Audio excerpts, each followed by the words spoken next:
28살의 챔피언 백런드의 출연으로 WWWF는 새 시대를 맞이하게 되었다. 1978년 2월 20일자 WWF 챔피언십 레슬링 표지를 장식한 두 남자. 모두의 올 아메리칸 밥 백런드, 미스터 프레지던트 지미 카터 대통령. 현직 대통령이 레슬링 프로그램 책자 표지에 등장한 것인 이것이 처음이자 마지막이다. 백런드는 빌리 그레이엄과의 리턴 매치를 매진시키며 순조로운 시작을 보였다.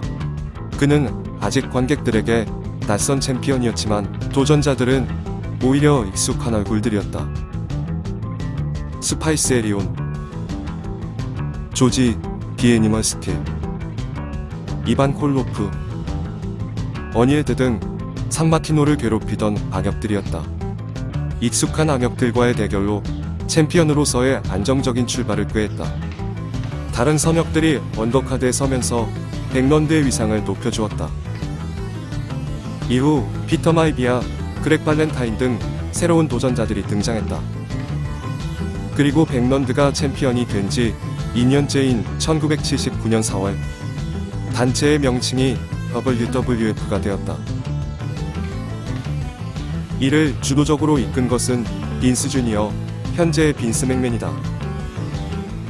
당시 33살의 빈스 맥맨은 아버지 빈스 시니어에게 W가 3개나 들어가는 건 기업 이미지에 좋지 않다고 말했다.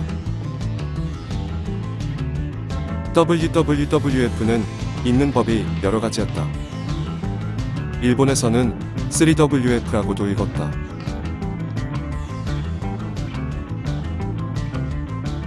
빈스는 트리플이든 3든 마이너한 이미지가 있다고 생각했다. 미국 야구에서도 트리플 A는 역시 마이너리그를 뜻하는 말.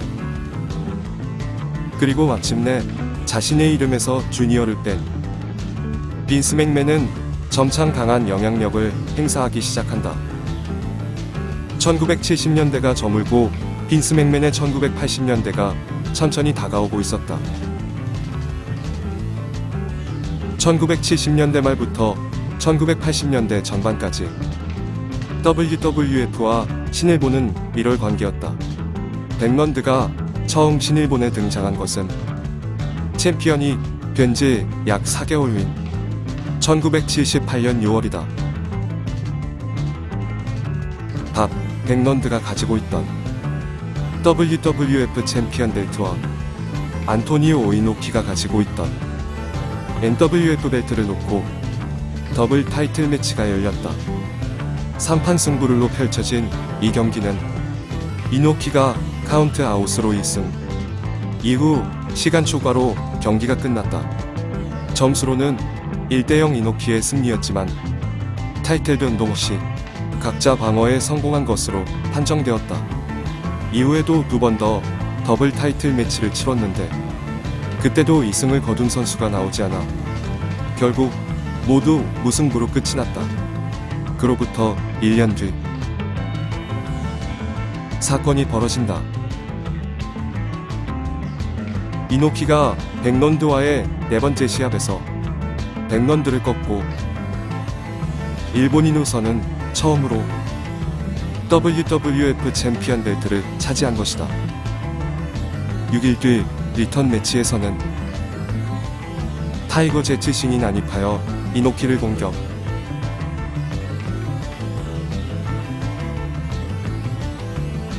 백런드가 핀폴승을 거두지만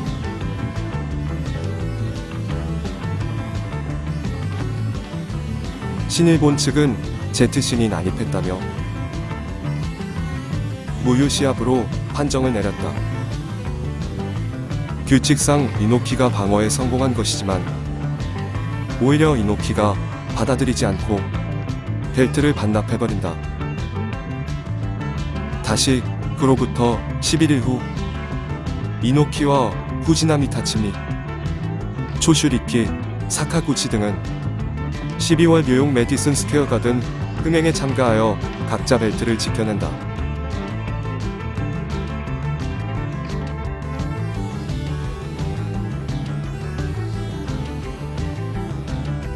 참고로 헐크 호건으로 개명한 직후였다.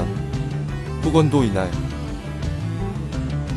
뉴욕의 링에 데뷔하여 캐드 디비아시를 꺾었다. 이날 메인 이벤트는 밥 백런드와 바비던컴의 텍사스 S 매치. 한편 이노키는 WWF 마샤라치 챔피언으로 아이언시크와 방어전을 치렀다. 월드 마샤라치 챔피언이란 무하마드 알리와의 이종 격투기 전에 공적을 취하하며 1978년에 빈스 시니어가 이노키에게 선물한 챔피언 벨트였다. 이노키와 백런드의 경기가 열리는 줄 알고 취재와 있던 일본 기자들에게 빈스 시니어는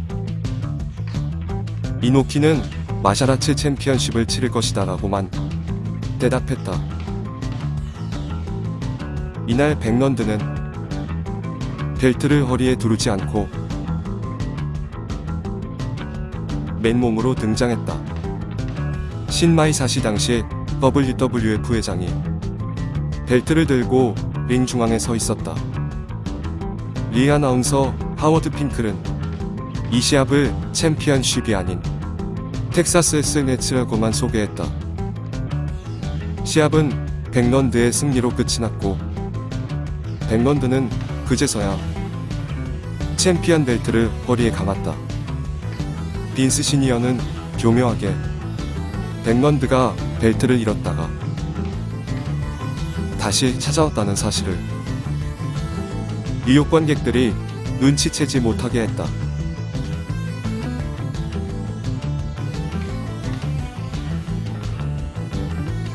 밥 백런드는 5년 10개월에 걸쳐 WWF의 비극 챔피언 자리를 지켰다.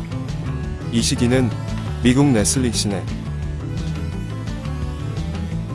메이저 세 단체가 공존했던 마지막 시대였다. 뉴욕을 중심으로 동해안 지역과 캐나다 일부의 WWF 챔피언 백런드, 시카고와 서해안 일부의 AWA 챔피언 닉 보윙크, 중서부 센트럴, 텍사스, 멕시코까지의 NWA 챔피언 할리 레이스, 백런드는 이들과 통합 챔피언십을 치르기도 했다. 닉 보윙클과의 더블 타이틀전은 예상대로 카운트 아웃 무승부, 할리 레이스와의 더블 타이틀전은 각자 한 번씩 반칙대로 역시 무승부로 끝이 났다. 승패를 결정하려는 승부였다기보다는 대결 자체에 의의가 있었다.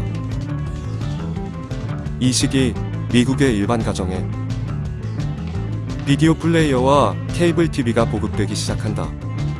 그때까지 프로레슬링은 각자 지방에서 방송되는 지역방송이라는 이미지였기에, 예를 들어 텍사스의 프로레슬링 팬이 뉴욕의 프로레슬링을 접할 기회는 거의 없었다. 대도시에 사는 매니아들은 프로레슬링 방송이 집중되는 심야 주말 시간대에 이리저리 안테나를 돌려 타지역 레슬링 방송을 찾곤 했다. 케이블 TV와 비디오 플레이어의 보급은 레슬링 산업을 뿌리에서부터 크게 흔들었다. 뉴욕에서의 정기응행이 케이블 전파를 타고 미국 전역으로 방송되기 시작했다. 그리고 점차 사내 영향력을 키워가던 빅스 맥맨 주니어는 WWF의 모 회사인 캐피탈 레슬링 코퍼레이션의 모든 주식을 아버지 빈스 시니어로부터 사들이며 명실상부 보스의 자리까지 나아갔다.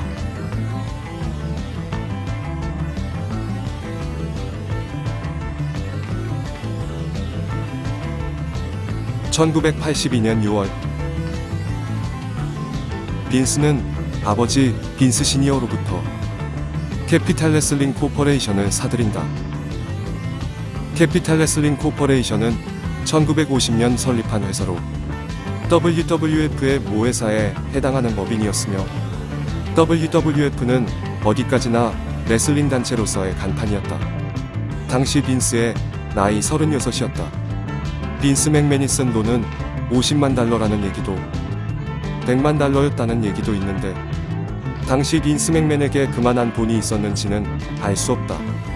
빈스 시니어는 빈스에게 돈을 빌려주며 다음과 같은 계약서 및 각서를 쓰게 했다.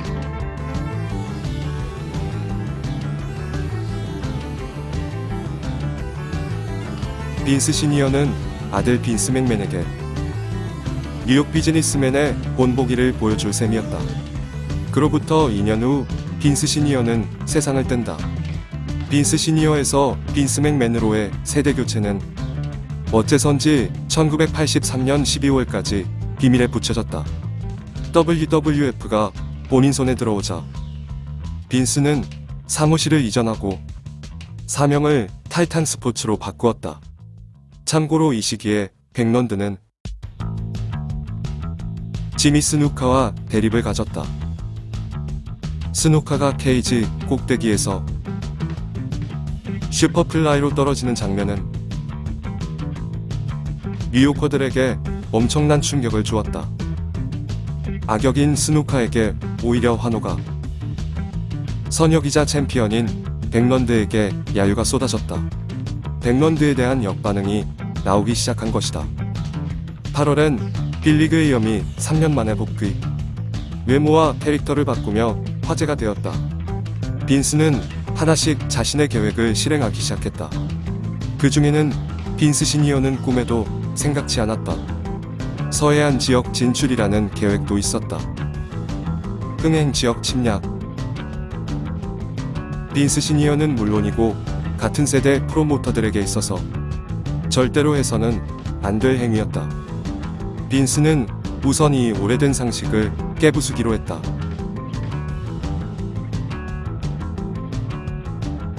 빈스 맥맨의 전국 진출 계획은 우선 침략 대상인 서해안의 LA와 산호세에서 하우스쇼를 개최하는 것으로 시작되었다. 미디어 전략도 동시에 진행되었다. 빈스는 샌안토니오의 지역단체 SCW가 매주 일요일 아침 USA 네트워크를 통해 방송하고 있던 그 시간대를 통째로 사버렸다. 그리고 그 시간대에 새로운 레슬링 방송인 올 아메리칸 레슬링을 집어넣었다. 빈스는 USA 네트워크로부터 방송 시간과 광고 시간 모두 매수하여 SCW를 채널에서 완전히 쪼잔했다. USA 네트워크도 인지도가 떨어지는 SCW보다는 WWF와의 비즈니스를 원했다.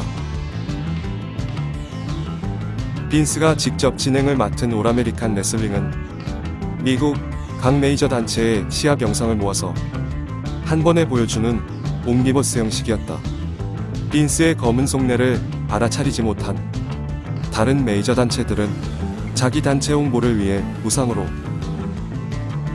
WWF에 자신들의 시합을 제공했다. 방송에는 WWF의 경기는 물론이고 AWA의 혹은 NWA의 릭플레어의 시합 등이 주력화되었다. 모두 근밀의 WWF에서 활약할 선수들이었다. 즉, 곧 다가올 WWF의 예고편을 틀어준 셈이었다. 그리고 빈스의 또 다른 계획, 역반응이 나오기 시작한 오래된 챔피언 백런드를 자리에서 내려오게 만드는 일이었다. 1983년 12월 초 느닷없이 아이언 시크가 등장하여 백런드를 습격하여 부상을 입힌다. 그리고 몇 주 뒤 둘의 타이틀 매치가 발표. 디테일한 대립 구도 없이 오로지 빈스의 1984 계획을 위해 급하게 진행된 대립이었다. 둘의 대결은 11분 50초 만에 카멜 클러치로 인한 PKO로 끝나며 아이언 시크는 새로운 챔피언이 되었다. 물론 아이언 시크가 새 시대의 주인공은 아니었다.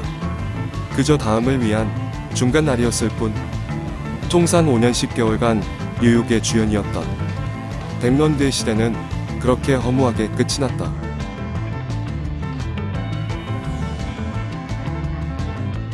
빈스의 전국 진출 계획은 이미 구체화되어 있었다. 맥런드가 아이언시크에게 패배하며 WWF 챔피언 벨트를 잃은 다음날 미주리주 세인트루이스의